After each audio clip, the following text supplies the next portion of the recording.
So ito malaki na yung ano. So, hindi malaki, may bunga na pala yung kalamansi ko na ano na binili mga idol. Oh. Ayan ang bunga niya, ilang piraso lang. So ito yung dinala kong markot na bayabas, no. Parang mabubuhay ba kaya to, no? Markot to mga idol.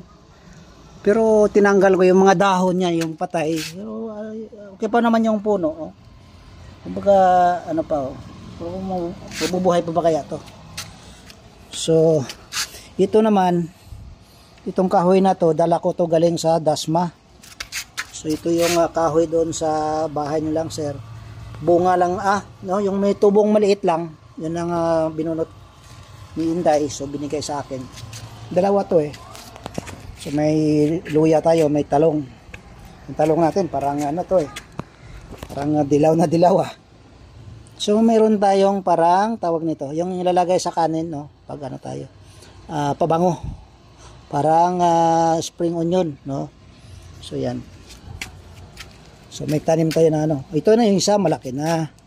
So may apan-apan. So tinatawag na ano.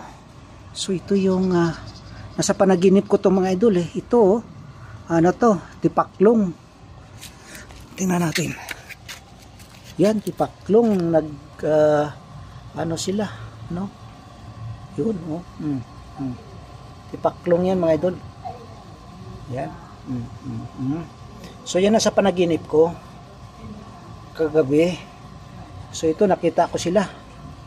So ayan mga idol, no. So yan, no comment na lang ako kasi sabi maganda daw sa panaginip itong tipaklong. So hayaan lang natin diyan mga idol.